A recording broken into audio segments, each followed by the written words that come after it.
ACC is meeting Monday through Wednesday of this week. And the Pac-12 has a quarterly meeting Monday, tomorrow. Let's break it all down here in episode 211 of College Football's Peek Around the Corner with your host, Greg Pflugar. We cover everything in college football because we love everything in college football. And if you do as well, please subscribe to our ever-growing channel. Smash that like button if you like our content. Share the video with your family and friends. Let's not waste any more time. Let's get it right into it. The ACC meetings. What are they trying to accomplish? Neff, the Clemson athletic director, heads to the ACC spring meetings looking for progress on revenue sharing. You remember a couple months ago, Clemson comes out, North Carolina comes out, Florida State athletic director comes out and says we need unequal revenue sharing in the ACC. Tiger Net, Clemson.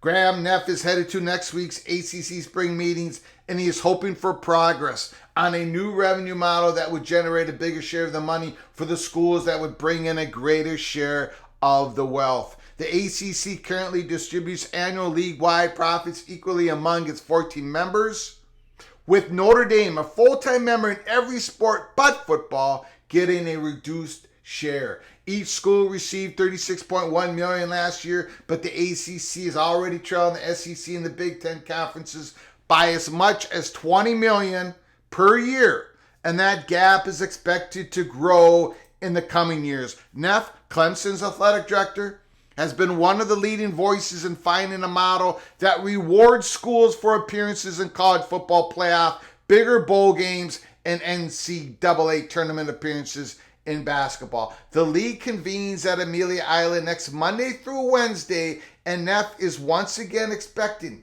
the topic to be brought to the fore. We certainly expect to dive into the revenue distribution.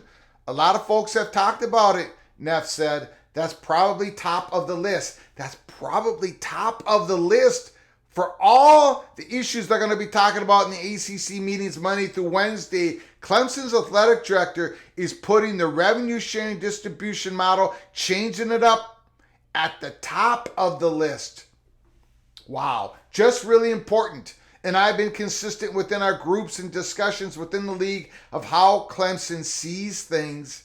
And from incentivizing investment in football, brand value of football, television metrics, postseason success, and college football playoffs. Neff feels like Clemson has done more than its share with 6 appearances in the college football playoff, 4 appearances in the title games, and with 2 national championships. That's just one of the reasons he hopes to see progress along that front. We certainly have helped move the needle for the league and for the revenue associated with the league, he said. And we feel like it should be at a point where there's some more revenue that follow those that help distribution, that increase distribution, that follows those that help drive the revenue. And so we'll plan to be consistent on that discussion and really direct on how I share how Clemson sees it, and we'll continue to talk about it. I hope we have some progress. I don't think they've had much progress. I think this unequal revenue sharing plan that Clemson, North Carolina, Florida State is trying to pursue, go ahead and pursue it. But it's going to come up flat. Even if you get something passed here, we at Peek Around the Corner, we've been consistent, saying for months, this plan really doesn't solve any issues in closing the gap with the Big Ten, with the SEC. Yeah, it might change a few million here, there, come take it out of Peter to give it to Paul, but just isn't going to solve the issues at hand that Clemson, North Carolina, and Florida State and Miami, Florida are really concerned about. It's not going to solve anything, but we'll see what happens on Monday through Wednesday. Clemson, they're saying this is their number one top issue.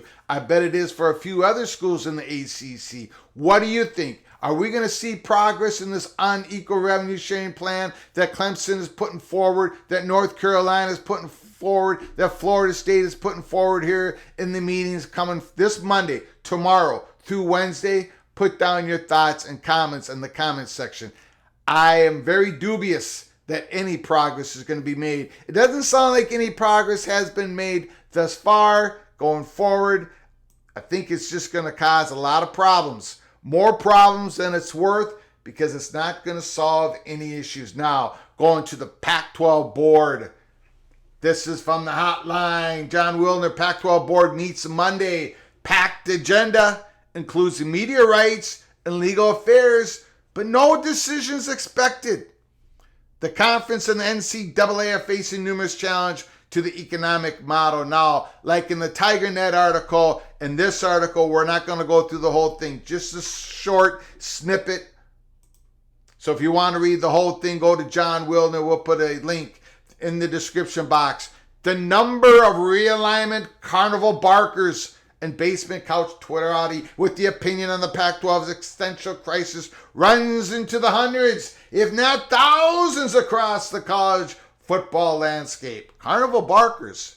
Well, I got a loud enough voice to be a carnival barker. I guess I am one of those. The number of people who know the details of the media rights negotiations and expansion strategy is probably closer to 15 or 20. Not us hundreds, not us thousands. I agree with that. I agree with Mr. Wilner. Many of them will convene Monday in Seattle for a quarterly board meeting.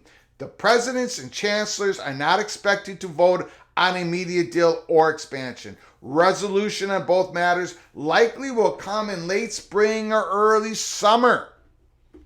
In fact, the twin pillars of Pac-12 survival will share the board's agenda with a litany of other issues, including updates on the Pac-12 networks and on-field competition, plus financial and legal affairs. Legal matters alone would consume an outside portion of the meeting, for there are headwinds of numerous fronts facing the conference specifically and college sports generally. We don't have to go through any more of that article. The point is that the Pac-12 board quarterly board meeting is meeting tomorrow, Monday, in Husky Stadium in Seattle, Washington, University of Washington. Now, what's going to happen? What do you think is going to happen? They're not going to be voting on anything. They're not going to be voting on expansion. They're not going to be voting on a media package, because honestly, they don't have a complete media package presented in front of the Pac-12 presidents. How many months has it been? What is the deal going to look like? I think, and I tweeted this out yesterday at Flug Empire, I think it's imperative that George Kliavkoff presents his best cards, his best hand to the Pac-12 presidents tomorrow on Monday. Pac-12 is very vulnerable right now. They took a big blow last weekend. We can't get into specifics about it right now, but we will down the line. The Pac-12 the Pac-12 presidents needs to see a deal from George Kliavkoff that pushes this story forward, that gives some positivity, that there might be light at the end of the tunnel. George Kliavkoff can't play any more games. Tomorrow, Monday, he's got to present his best cards. And I would, if I was advising George Kliavkoff, if he gave me a call here in the studios of college football's peek around the corner, I would advise Mr. Kliavkoff to do the following. Leak some positivity today, Sunday. Leak it before the meeting starts. Keep everybody at bay. Talk to the vulnerable presidents, and you know who they are, Kliavkoff. Talk to them after the meeting. Keep them on board as long as possible until you fill in the gaps of whatever this media deal is going to look like. But you got to come out. You got to be positive. You got to be strong, and you got to give them, the Pac-12 presidents, something concrete, not just projections that overlap each other that don't make any sense, but something concrete to the Pac-12 presidents tomorrow. And leak some positivity today. Leak it. You know how to do it. All the commissioners do it. Leak something positive today, Sunday. That would be my advice. You got to win. You got to get something concrete out there, and you've got to win the message war today. 24 hours. Get something positive out there.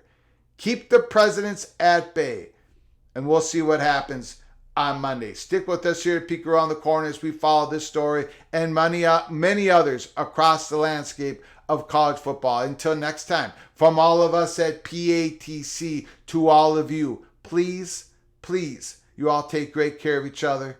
Thank you so very much.